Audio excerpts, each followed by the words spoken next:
Hello, everybody. I'm Andy Morris along with Jacob Mason, and we're joined by Walker Valley head football coach Drew Akins. Coach Akins, thanks for taking the time out of your day to join us and kind of fill us in on what's been going on over the week and as far as preparation and getting ready for this big game. Yeah, it's been a great week. Anytime you're practicing on Thanksgiving week, it's pretty special. So, we really have talked a lot about this being special and our kids understanding that this isn't something that everybody gets to do. There's 4 programs left in 5A that are practicing this week.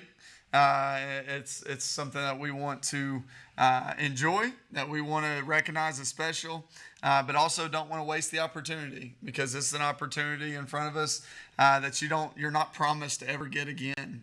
So talking to our kids and talking to our coaches and making sure we all understood throughout the week how special this is and how big a moment it is and soak that moment in, but also prepare in a way that you can continue to create new moments. So it's been really special and excited to go to Knox West. Coach, before we went on air, you and I were even talking about a little bit college program where you're not in your classes, you're kind of doing a different schedule, but at the same time, you did fill me in that you're trying to keep as much of a routine as possible. Kind of talk about that. Yeah, it's so different. You try to respect, first of all, you're trying to respect families. This is time where, the rest of the other 1,400 kids in our school are getting breaks, and I know wrestling's still doing their thing, and basketball had a game this week, a couple games this week. But for the most part, kids are getting a break, and they get to go kind of do their thing, and we're asking kids to come up and practice or, do those things that other sports are doing. But it's one of those things that as long as you keep it in a rhythm, we try not to take as much time away from kids. So there was thought, hey, let's just come in at a normal time. But it's such a weird time of the day to come in. So we went in the mornings throughout the week, 9 to 11:30. That way they can come in first thing, kind of bring that energy first thing, and then allow them to go and have the rest of their day to spend time with family, having Thanksgiving celebrations, or just to go rest and recover, have their bodies recover. So really we were very thoughtful in how we went about things throughout this week, just to give both, the football its due time, but also giving families due time and allowing kids to rest a little, which is really cool. A kid being allowed to just go home and rest instead of being in class and the taxing nature of having to focus on math or English. This week they can just kind of focus on eating and football, which is a cool thing for our kids to be able to do. Well, Coach, West is a common opponent that we've seen over the past couple years. Just kind of talk about their program for the listeners at home that may not be familiar with them. Yeah, I got a cool story about this, but West. This will be the 3rd time that we've gone to Knox West in 5 years. It's been tough sledding up there. They have a great program. I have a ton of respect for Coach Brown, the way he runs a program and the way he teaches kids not only about football but about life. And the way they do things. I think they do things the right way, and because they do things the right way, they're successful in things that they do. So outside of football, I think this is a cool story. 4 years ago, we went up there. It's 2020. We went and we played them, and we were down 13-3, I think, at halftime, and it kind of got away from us in the second half. And I remember after that game, huddled up with our team, we kind of pointed down to Knox West huddle, and we said, hey, man, if you want to win games like this, if these are the games we say we want to be in, and these are the games that we say we want to compete in, and we want to ultimately find a way to win, then you better start looking more like they look. And I meant that both in actuality, hey, you better look physically like they look. They're strong, they're fast, they play with great passion. But you better look like they look with your character. You better look like they look with the way you handle yourself. And it's really cool 4 years later. We kind of look like they look. We look stronger than we've looked. Defense-wise, we play with great passion like they look.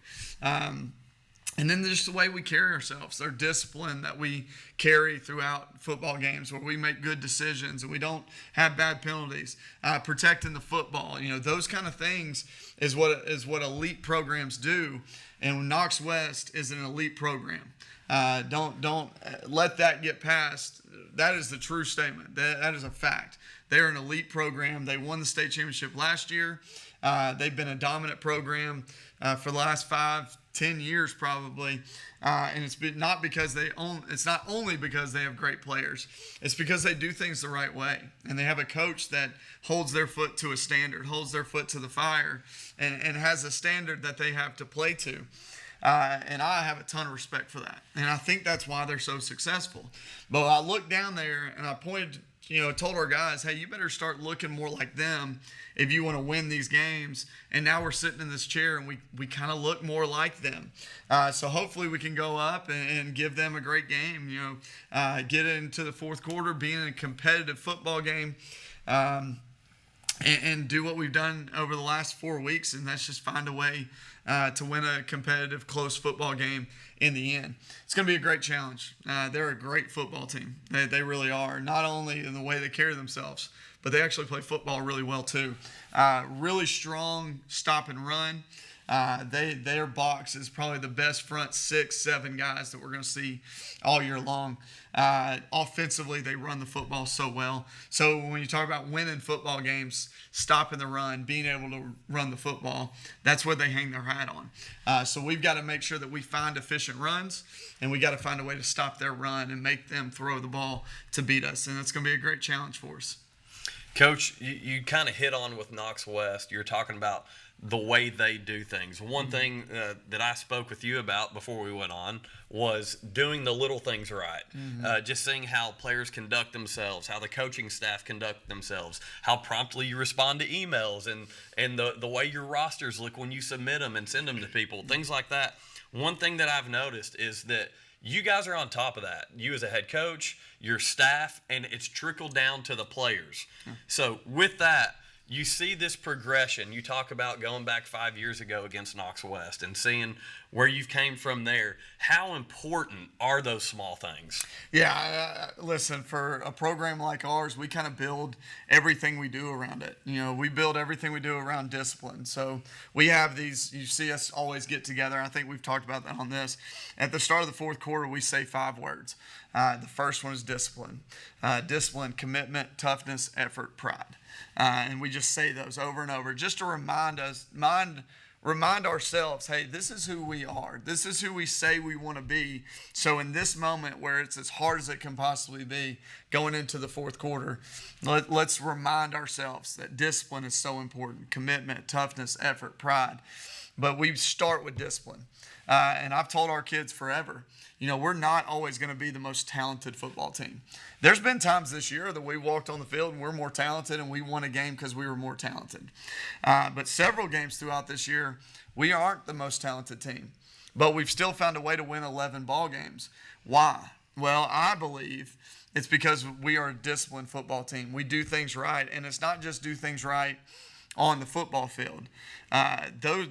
The football field will handle itself if you take care of the little things everywhere else in the classroom. You look at what we do academically with, we have a 3.51 GPA for 103 athletes. Our average GPA is a 3.51. That's impressive. That's unbelievable, right? But we're disciplined in the classroom. And when we're not disciplined in the classroom, we go to tutoring, which takes discipline to go to tutoring.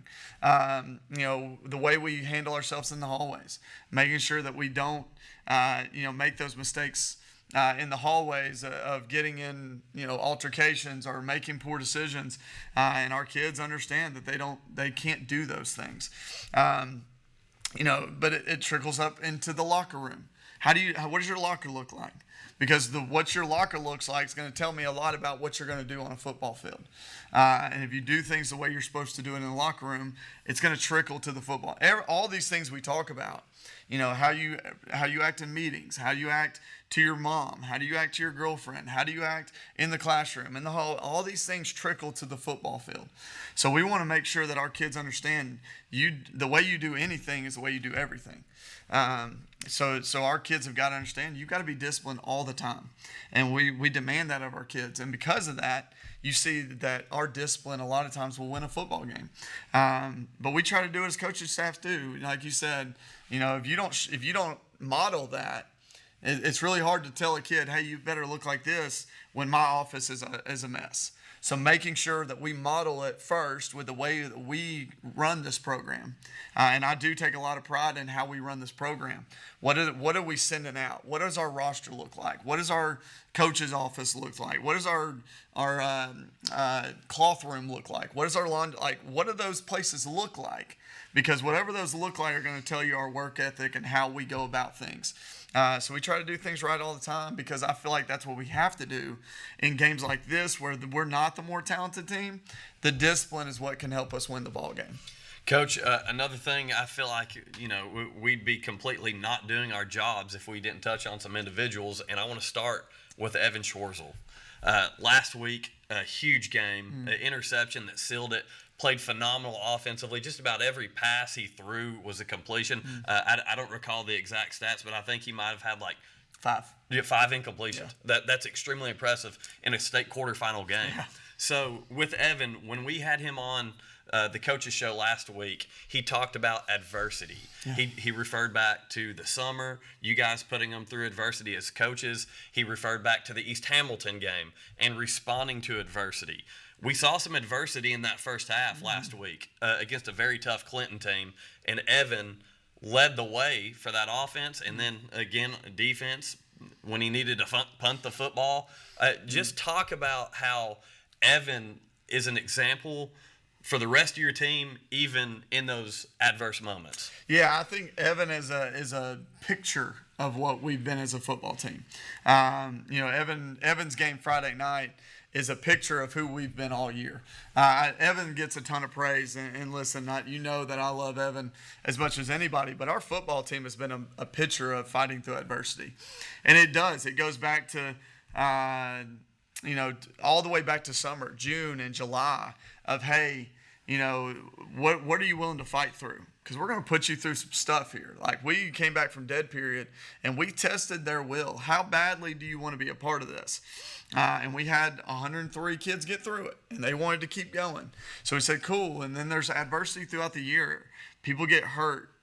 You know, everyone at this point has a bang or a bruise or something where their bodies don't feel great. Are you willing to fight through that to go get what you want? Are you willing to get through that every single morning, that pain, to get through the joy of what a Friday night feels like? So I think all that kind of leads into that. But then you look at Friday, and it's just the perfect picture of what we've preached throughout the entire year. That, you know, we get down. First of all, we're traveling. And in our opinion, we should have been able to host that. That was an opportunity for us as a 1 seed to be able to host a quarterfinal game. Would have been really special for Walker Valley. It's not the rules. It's a shame it's not the rules.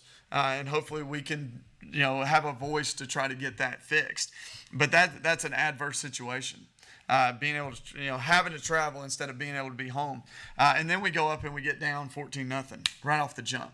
And miss a field goal, and it just kind of feels like, oh man, that's not a great start. But our kids don't blink. You know, our kids just say, hey, cool, like, let's go get it. Let's go. Literally, they scored the second time, and for one moment, just a brief moment, I looked and I was like, man, that's not good. Like, this could get really ugly really quick. And I turned to our sideline and I saw Evan, and he said, hey, let's go score. All right, cool, let's go score. And for our offense to just go down, drove down, 7 points, and it was huge. It was a huge start to the game. Our start to the second quarter kind of give us some momentum back. Defense gets a stop. We drive back down. We get stopped again right before halftime. A lot of times that would have been like a super adverse situation. That was our chance. Could have taken the wind out of yourselves. That was our shot, and we blew it. Nope, we just get the ball in the second half. We punt it down to the 1. they have to punt back to us quickly. We get the ball in plus territory and we go score and make it 14-10, and then it's momentum starts. We get a fourth down stop. We get a score. We get a fumble recovery. We get a score. And it just kind of felt that momentum shift. And it's a testament to what this football team is. And Evan on Friday was just a picture of what that looked like. But our team has been that all year. And it's been a really special to be a part of. Well, Coach, I think we gave defensive players of the game last week to Braxton Smith and Jacob Hollingsworth. I want to talk about Jacob. You talked about doing the little things right. I interviewed him last week before you guys got up here, and he sat there like an adult. He was a pro, I man. mean, honest to goodness, he sat there like an adult and had a conversation with me, just like he was a 25-year-old having an interview at a job, just able to communicate, doing the small things right. But then on Friday night, you talked about getting punched in the face. One thing that we noticed up in the broadcast booth is when the run stopped, we were able to set the edge. And I didn't watch the film, but I'm going to have an imagination that Jacob Hollingsworth was one of the reasons why, because they weren't able to get outside much more anymore, and you could see that he was kind of peeling down. Just kind of talk about his performance on Friday night and what he's meant to your defense this year. Yeah, Jacob's just been our leader all season. When we talked about it at the very beginning, we kept saying, hey, Jacob Hollingsworth is our dude. He's the one that leads us. We have guys at every level, but Jacob is the captain of that defense, and he makes us go. And he showed that on Friday night. He had a little lull there at the end of the year where he wasn't playing as well. And I feel like the last couple weeks he really came on strong. 9 tackles, 3 assists. Tackle for loss and 2 pass breakups. Just a huge game by him. He is our leader. He is our captain. And he's been playing great football. And because of that, defensively, I think we've had a great chance to be great. Coach, I want to thank you for taking the time out of your day to join us. We know big game coming up. On the road, again, you talk about facing adversity. You got a taste of being on the road in the playoffs last week. Sometimes those blessings can come in disguises. And so we get ready to take the road again against Knox West. Give us the details on that. Yeah, 7:30 tonight. I know it's a little bit later. We're a TV game tonight. So they're going to put us on TV in Knoxville. So it's going to start a little later. We're excited to be on TV. I think anytime you get on TV, it's promoting kids. The links to tickets are on our website. You can buy physical tickets at the gate. Semifinal game. It should be a lot of fun. Awesome, Coach. We appreciate you joining us. For Jacob Mason, I'm Andy Morris, and let's go Mustangs.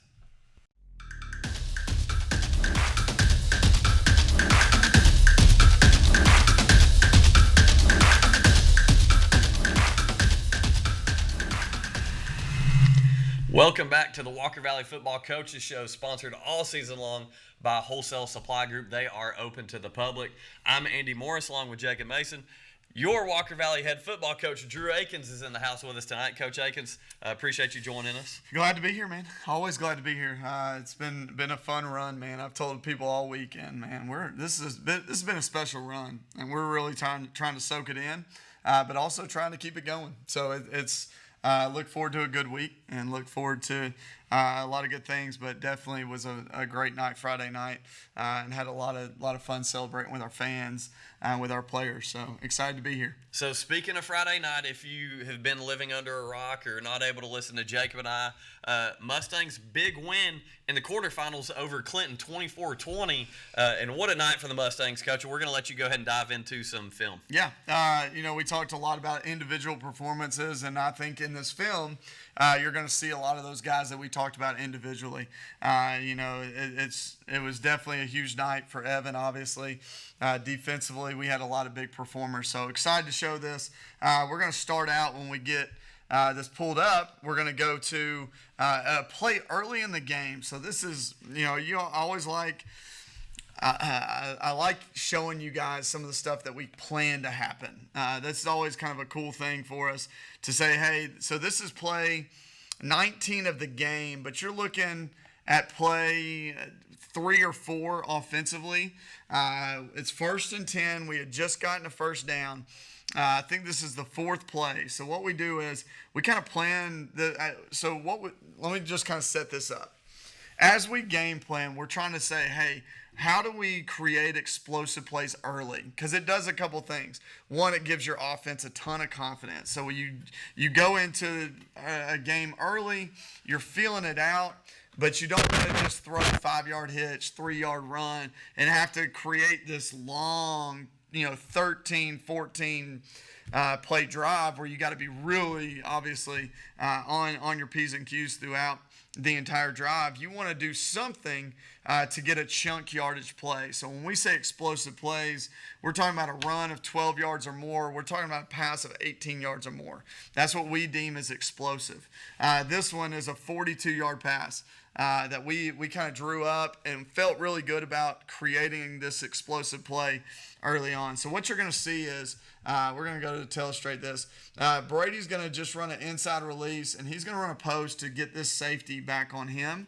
Hudson's going to do something similar where he's going to go slant. He even has an option to take this a little bit deeper and run this into a post as well, and he's trying to take the corner, right? And what you'll see is we do this toss fake that we've been doing, and y'all have seen us do a lot of this toss fake here recently. Yeah, and we snuck Zeke in here, who Tate's done a great job catching the football, but Zeke is a little more dynamic once the ball gets in his hands. So what you'll see is he's going to arc like he's going to block, and he's just going to slip out into a wheel route. And the hope here is that you get guys running up to get Tanner on the bubble. You get safety and corner running with these take routes, and it leaves a big void right here in this spot. So this is one of those predetermined. We really like this concept, and we want to make this go. I'm going to slow it down so you can kind of see the whole thing. So there you go on the take route. You see both posts. Zeke's going like he's going to block for that bubble, and you see, look how much space that's created in that zone. So closest guy's about probably 10 yards away. 10 yards away, yeah, for sure. I mean, you're talking 10 yards away. Tons of room to run with it, and again, creates a 42-yard play, explosive play to start. So I'm going to back it up so we can watch it in full speed. You'll see, again, the linebackers really come up to get Tanner on the bubble, do a great job protecting, and it really opens up for Zeke to be able to open up in that space. So really cool play to start the game. I was really excited about that. So we've already been down. We're down 14-0 at this point. And really feel like we've got to make sure we find a way to score points here. Whether it's 3 or 7, we really didn't care.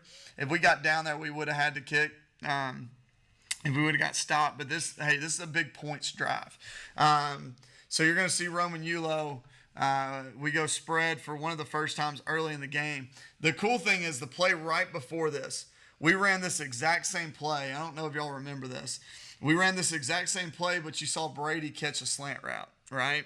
So Brady catching that slant route was a hot. So we got blitz. So because we got blitz, we threw the slant. Well, by Brady understanding the offense and running hot, and Evan understanding the offense and throwing hot, now it makes it really hard for them to blitz anymore, right? So we've taken the element of blitz away, which now helps your protection, but also backs them off. And what you're going to see is Roman be able to get inside. This is a choice route by Roman. So Roman can do 3 things. He can run a post, a flat post, a deep post, or vertical. That's his choice, okay? And the cool thing is, Evan and him are on the same page here. We go big post. Roman gets behind the defensive back, and we score. Big time momentum touchdown there. Love it from this view. Again, the drone view is always great. But again, you see, it looks like they're going to blitz. They back out of it. We're able to protect it long enough, get the vertical ball to Roman for a big time catch.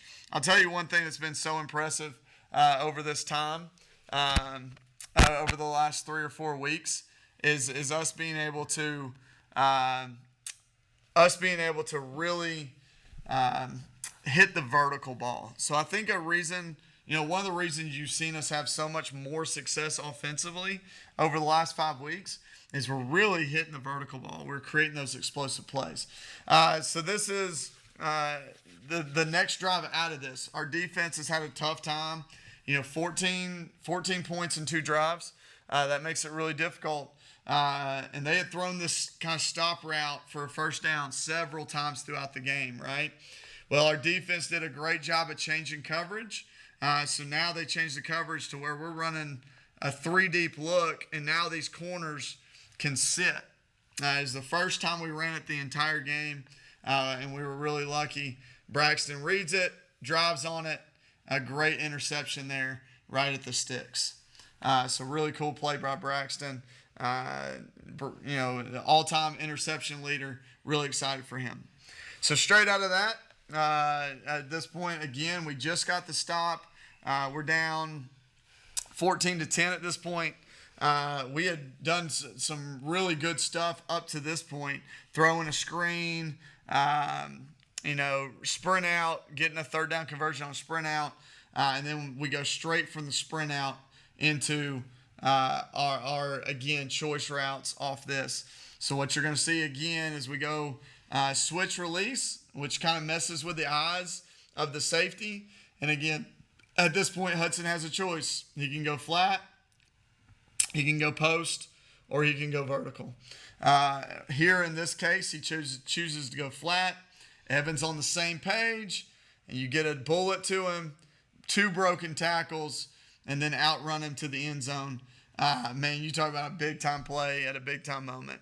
Hudson's done a great job this entire year, and this is just another moment where he makes a play like that. So awesome job by him. Gives us the lead. Come out of that straight into a defensive set. We got a ton of momentum. We're attacking. Just watch how many bodies are getting to the football. Ashton Owens, huge play by Ashton Owens, man. A kid that spot plays but does everything you ask him to do. Has been great in the weight room, was a big-time leader for us this offseason. And for Ashton to make this play in this moment, he forces the fumble and then recovers the fumble. What a huge play by Ashton Owens. Super excited for that kid, for him to do that in that moment. We get the ball back, and guys, this is the play. We're up by 3. If we can find it, this is third down. We need to find a way to score here because now a touchdown doesn't beat you, right? Now they got to score twice to beat you, which turns out to be really big for us. So you see Evan, protection was probably not the best call here. The reason you get pressure here is on coaches, not on kids. So they do a great job of creating a pressure here, but Evan does an unbelievable job escaping that pressure. I don't know how he got away, guys. I just don't. I've seen it 100 times, and I don't know how he gets away from this. That's a Purdue commit that he just slips the tackle. That kid's going to play football at a Power 5 school, and Evan slips it. He does such a good job when he slips things like that to be able to find stuff downfield as well. So great job by him. Big time catch by Spencer McCooch, and just big time play, man. That's one of those plays that'll kind of go down in history. That's a Johnny Manziel versus Alabama kind of thing. That's a whatever the big plays that you remember for years. The Eli Manning throw to Tyree. Those things. That this is Walker Valley's version of that. It's really cool for Evan to be able to do that. And then the last play, at this point, there's 30 seconds left in the game. They've got to go deep at some point. And once again, your dude just being back there making plays made me nervous there, man. That kid getting a little behind us. But when you watch, you see Tyron gains ground, and he's going to play through the hands here. I mean, he's already playing through the hands and feel good about that. But it feels like Evan's just floating through the air, man. Unbelievable job by Evan making a play at a position that he hasn't really been. And he's just a dude. And to see the excitement by our kids and by our fans is really fun. So happy to give that moment and such a big moment for our kids. So really cool to come back off that win. And, it puts us in the semifinals for the first time in school history. Puts us going to West for the third time in 5 years. So there's some really new things that we get to go do as a school, and there's some very familiar things that we get to go do as a school. But we're so excited to be practicing on Thanksgiving and playing the day after Thanksgiving. So can't wait to go up to Knox West and give them our best shot. Well, Coach, you talked about some of the new things. It's kind of been the theme this year. We've talked about, an old Walker Valley team wouldn't do this, an old Walker Valley team wouldn't do that. You come out in this game, you get punched in the mouth 14-0, and it just kind of seems like all year long that if you want to beat Walker Valley, you're going to have to knock them out in rounds 10, 11, and 12 because they're going to eat punches and they're going to answer right back. And you saw that. Where's that mentality come from, and what, just kind of talk about that being the theme this year, because really you've been able to just eat punch after punch after punch and say, hey, come meet us in round 12 because we're going to be there. Yeah, I wish I could say, man, it's just let me tell you what we did as coaches. But I think it starts with a group of kids that is willing to go late on the line. This group of kids has just always been that way. Connor Phillips just has that in him, that dog. When we talk about dog on defense, the dog tag defense, we have all these things that we wanted to build as our brand defensively. And Connor Phillips exudes all of that. And he's just that dude all the time. He's that dude in practice. We have to take him out of drills to run plays. Like, that's who he is. Jacob Hollingsworth, what he's been. Zeke is such a dude, as a sophomore comes in against Ottawa and never comes off the field again. Braxton on the back end, Forte and Evan, and it's who they are. So that's where it starts. Is that this group of kids just are just built a little bit different. They just have that nasty in them and their willingness to do that.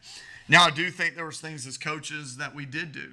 I think we go back to that 2 weeks after dead period, and nobody was there. We didn't do any of these interviews. Nobody knew kind of what was going on. Nobody knew if we'd be any good. But we put them through some stuff. And I remember getting text messages like, hey, that was a lot, Coach. Like, I remember getting those text messages and be like, yeah, it was a lot, but I believe this is what we have to do to prepare this team for what they have to go through to win these ball games. I believe those 2 weeks where we said, hey, we're going to see if these guys really want to do this. How bad do you really want to be a part of this? And they still talk about how bad, the snake run that we did through the bleachers. They still talk about some of the plate pushes that we do and did, and the gassers that we put them through, and then doing it again where they think it's over and they think they made it through it, and we send them back to the corner of the goal line and say, all right, let's go second round, and pushing them past the point where they thought they could be done. One of the things we say back during the summer is your mind will quit before your body quits. Your mind will tell you you're done before your body actually is done, and that something happens. And we're always watching those things, obviously, but we're going to push you to that point where your mind says, no, I quit. I can't do this anymore. And then you make a decision. Are you actually going to quit? Are you going to press through that? And I feel like we did that over and over and over those 2 weeks, and our kids just fought through it. And then you put them up against, South Pittsburgh and Farragut in scrimmages. And then you put them up those first 2 games where we really feel comfortable winning ball games. And then you go have your first test and you go beat Cleveland. You beat them 20-14, and probably should have been worse if we would have done some things a little better offensively. But what you see is a defense willing to go fight. And then you get punched in the mouth. And Bradley punched you in the mouth, and you got to decide, hey, are we going to let this affect us like it has for 4 years, or are we going to press through it? And this team has just turned the page and went and did 3 weeks where we just ran off victory, victory, victory, and then we go to East Ham, and we have a letdown. And it's one of those things that, like, at that point, in that point of the season, you could have easily said, hey, that was it. That was our shot, and we blew it. And you go to McMinn, you finish third. You go to Clinton, you go to Lenore City round 1, you lose, and none of this happens. But instead of saying, hey, that was our chance, we might as well just quit, our kids said, no, we're just going to win these next 2 and see what happens. And all the chips fell to where we won the region. And then you're set up with a good playoff bracket, and then you go win, you get this momentum. And it's just kind of been that season where it's been special. And I think that's, like I said, some of it is our coaches and what we've instilled in them. But, these kids have it in them, and I believe in them. And they know they have coaches that believe in them, that are willing to do anything for them. And because of that, you see kids willing to do anything for each other, and it's been really special. Coach, I want to do some quick rapid fire with you here. Okay. Ooh, I'm not good at rapid fire. All right. Well, I'm gonna make it easy because this is stuff that you're locked in on. Taylor Harvey, man. That Oh, defense, the leader of the defense, defensive coordinator, talk about what he's been able to do Yeah, this year. just- It's been all year long. And just unbelievable at putting plans together. Unbelievable at getting kids to understand a plan and then go execute a plan. He's one of the best I've ever been around. And I've been around some good ones. And he's special. And I will do anything I can to keep him. He is a huge, as big a part as people give me credit, I will give him equal credit because I believe that he is a huge reason why we've been so successful here in our 5 years. Yeah, Jacob and I are both huge Taylor Harvey fans. And especially, you look at last week, down 14-0, and then they don't get to score again till late in the game. So that's the defense stepping up, allowing your offense to do its thing. So it's been very balanced as of recently. Yeah. So next question is not as much a question as it is a statement. Wide receivers. Talk about your receivers. Wide receivers are were our players of the game last week. Like I said, Brady Stack's catch, it was a 5-yard catch, but it totally changed the game. They couldn't blitz us anymore because we handled their blitz and threw it right into the teeth of it. Huge play by Brady Stack. Obviously, Hudson McCooch has been special all year long. Roman Yulo has been massive. You see the impact without having him at East Hamilton and how good we've been since him getting back. He's a huge part. Spencer McCooch has really spot played so well. Zeke Garrison has been massive for us to be able to go 5 wide. That's been a new thing recently, right? We never were going 5 wide early, and now at the end of the year, we go 5 wide 2 or 3 times a game just to keep people on their toes. So Zeke's been a huge part of that. Our wide receiver group was special on Friday night. 14 catches, 242 yards, and 3 touchdowns. That's a huge night by them. Really proud of those guys, and we're going to need that to continue. No doubt about it. And you touched on Connor Phillips a minute ago, but let's look at the guys beside him, Eli Cross and Jack Shantz. Yeah. We've seen Connor kind of be the leader there, but he's really brought those guys up. Talk about those two for a second. You talk about it. Watching Eli and Connor feed off each other, but watch Connor lead Eli Cross has been really cool. They're great friends. They compete with each other. Eli wants to go beat Connor out. Jack is such a student of doing his job, and he does his job every snap, and he's gotten so much better, and he's been so reliable. He's been a huge part of our defense. For him to be able to do that, and I'll tell you one that's come on as of late. It's Troy Skavich. Him moving to the defensive side of the ball away from tight end. Jonas kind of taking that tight end spot over has allowed our defense to go 4 down a little bit more. And you see Troy Skavich be a huge impact on that D-line. Ashton Owens makes the forced fumble and fumble recovery. That is the deepest we've been at that group in a long time. And because of that, you're seeing a lot of success. Okay, and then last one I got for you is offensive line. All year long, Farley at center has done a good job making sure quarterback exchange has been phenomenal. You better knock on some wood. I am. It has been all year long, and that's an improvement that we've seen from him, and just giving Evan time to be able to make the plays he's making from the entire offensive line. Yeah, when you talk about time, you look over the last 5 games. I'd have to go back and make sure, but I know we've checked off the goal every single week of protect the football and protect the quarterback. So 1 sack per game, or you lose that check mark. And we've checked it off every single week. So we've had 1 sack or less for the last 5 weeks, and that's a huge reason why we've had so much success. We are protecting Evan really well right now. I know it's 5 or less. But I think it's more like 3 or less sacks over the last. We had no sacks against Clinton. I'm pretty sure we haven't had a sack in the playoffs. I'd have to go back and make sure. But when you have 3 straight weeks where you don't have a sack now, that's been really impressive and a huge part of why we've been successful. Our offensive line came to work this year. Ty Parker's been the leader of that.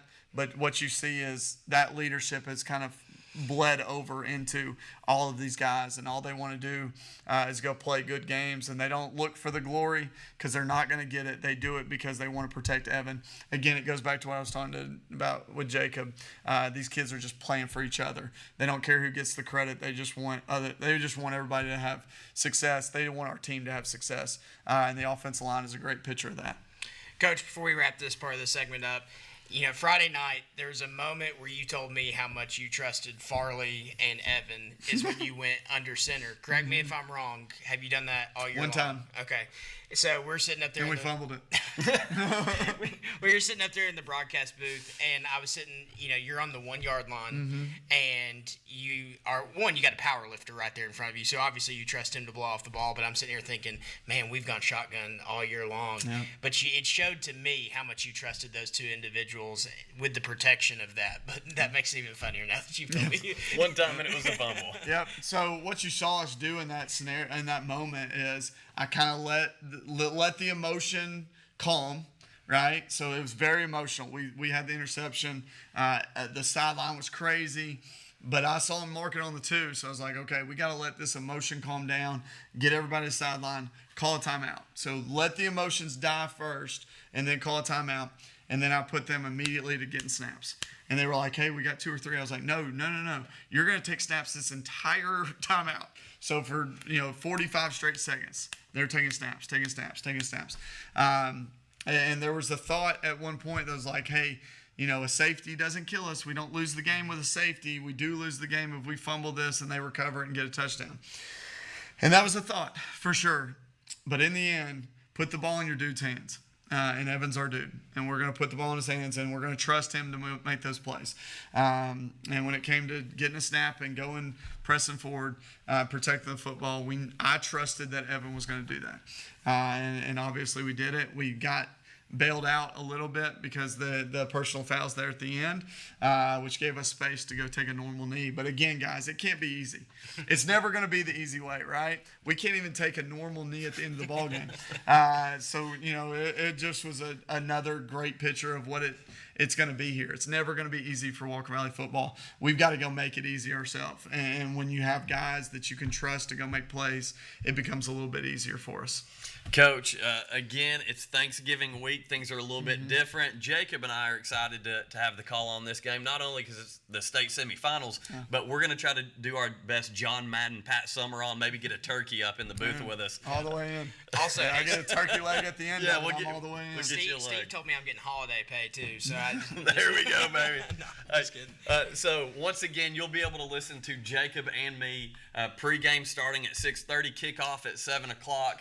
From Knox West. 7:30 due to the TV coverage. That's correct. So we'll still be going on at 6:30. Kickoff will be at 7:30 due to TV coverage. Coach, go ahead and fill everybody in one more time on all that good stuff at Knox West for the state semifinals. Yeah. I want to make sure I enunciate that really well. Semifinals. Yeah, it's a cool thing. So we'll come up on Friday, and we'll get on the bus. I think there's a send off at 2. We're gonna drive down Lauderdale Memorial, and fans and family and our community is gonna line from Wright Brothers down to the Hardys, and just send our guys off as we drive past.